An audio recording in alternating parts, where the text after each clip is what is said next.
Il était un temps si lointain que la mémoire s'en perd dans le souffle du vent. La nature dispensait des présents inestimables, accordait aux humains, au cœur pur, des pouvoirs supérieurs qu'il suffisait de savoir découvrir. Point n'était besoin alors de lever les yeux au ciel pour espérer un miracle ou une intercession illusoire.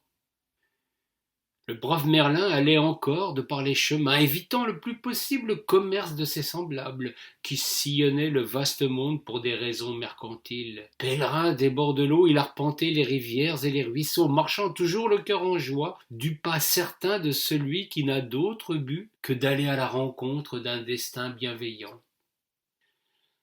Merlin était connu comme le marcheur au bâton magique. Bien des légendes et des récits circulaient à propos de cet objet mystérieux qui ne le quittait jamais. Bâton à parole lors des veillées, quand il obtenait l'hospitalité contre de belles histoires, c'était aussi un sceptre sacré au pouvoir étonnant. Laissons le vieux mage achever son chemin, le poids des ans ayant fini par peser lourdement sur son pas et plus encore sur sa volonté de poursuivre sa route. Ce sont deux chemineux qui attirent notre attention. Un homme, François, et sa compagne vont au hasard du destin. Flora est une belle sauvageonne, au visage d'ange, aux yeux de braise, qui attire tous les regards. C'est sans doute pourquoi son compagnon emprunte uniquement des chemins de traverse. Un jour, leur longue existence d'errance se fracassa et tourna au drame. Flora, toujours à quérir dans les bois les baies et les racines, les champignons et les herbes délicates, fut attaquée par un vieux sanglier surpris dans sa bauge. Celui-ci la chargea impitoyablement. La belle Flora, percutée par le solitaire, fut projetée contre la pierre tournante de Tavert. Le choc fut si violent qu'elle en perdit la vie. François, fou de douleur et de désespoir, portait sa chère amie dans les bras. Il marchait droit devant lui comme un démon, voulant achever son existence en se jetant dans la Loire avec le corps de son amoureuse. C'est alors que Merlin surgit comme par miracle à l'instant où le malheureux allait mettre son noir dessein à exécution. Le sage comprit immédiatement le désarroi du pauvre homme. Il lui posa la main sur l'épaule et lui parla d'une voix douce. « Mon ami, j'ai le pouvoir de vous venir en aide. Mon bâton est magique. Il suffit que je pose la pointe effilée sur le cœur d'un agresseur pour qu'il soit foudroyé dans l'instant. Par contre, à celui qui est parti dans le royaume des défunts, je peux redonner vie par l'imposition de sa partie la plus épaisse sur le front. Il a aussi d'autres vertus que je préfère ne pas divulguer. » François, que sa douleur avait privé de raison, s'empara du bâton et d'un coup d'estoc aussi soudain que traite, tua le marcheur vénérable avec son propre secret. Sans perdre une minute, il appliqua l'autre extrémité sur le front de la belle, qui ne tarda pas à ouvrir les yeux. Flora était revenue à la vie. Retrouvant ses esprits, elle interrogea son compagnon pour comprendre pourquoi un vieillard gisait à ses pieds. François, prenant conscience de son infamie, confessa son forfait et rapporta les propos du vieil homme qui l'avait honteusement trompé.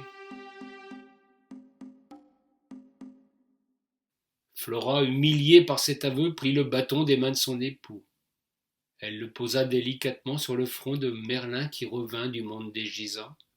Quand le mage retrouva ses esprits, il confia à la jeune femme que ce n'était pas la première fois qu'il lui advenait pareille mésaventure. L'envie de posséder un talisman est souvent trop fort pour que les hommes soient en mesure de se contenter de bénéficier de ses bienfaits. Le désir de faire mal est souvent plus grand que celui de faire le bien, mais toujours les rescapés le ramenaient à la vie, ayant appris durant leur voyage la vanité de nos désirs terrestres.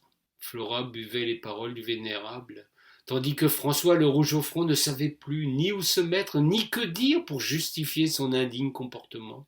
Il se força cependant à balbutier quelques mots de contrition, embrassa une dernière fois sa bien-aimée et s'en alla sans demander son reste. Jamais on ne le revit et il est fort probable qu'il se fit ermite pour expier sa folie. Merlin était alors au bout de sa vie, là de tant de méchanceté parmi les hommes. Il déclara vouloir confier ses secrets à la belle Flora, car le bâton en possédait encore d'autres. Celui qui glisserait sa main dans le cordon disposerait alors de toutes les richesses spirituelles qu'il pouvait désirer. Quant à celui chargé d'un trop lourd fardeau dans l'existence, il lui suffisait de porter le bâton sur ses épaules pour soulager cette peine et ses difficultés. Mage l'avertit que ces pouvoirs merveilleux ne valaient que si le bénéficiaire de ces bienfaits avait un cœur exempt de toute méchanceté et ne cherchait jamais les richesses illusoires de ce monde. Sinon, prévint-il, le retour de bâton serait foudroyant. C'est à ton tour, ma belle, de prendre le relais. Je suis trop las de cette responsabilité. Je te devine assez forte pour ne pas te laisser corrompre par les sourires enjôleurs, les grimaces trompeuses et les courbettes fallacieuses. Tu sauras au premier regard discerner la sincérité de la fourberie. Éloigne-toi des grandes cités, des belles demeures et des riches contrées. Les humains n'y sont pas tous aussi convenables qu'ils veulent bien le laisser croire. Merlin confia son bâton et s'en alla sans se retourner. Son pas se fit alors plus lourd, son dos se voûtait à vue d'œil. Flora comprit qu'il lui convenait de s'éloigner par pudeur. Elle choisit les chemins écartés de notre Val et de nos forêts afin de dispenser parcimonieusement les bienfaits de son bâton magique. Le bâton fut ainsi transmis de génération en génération par ceux qui, dans la lignée de Flora, avaient les mots pour unique richesse. J'ai eu la chance d'en hériter de ma vieille grand-mère qui me fit promettre de ne jamais en abuser. L'essentiel, me dit-elle avant d'aller sur l'autre rive, c'est de raconter son histoire bien plus que d'en user immodérément. Je compte bien m'en tenir à cette promesse.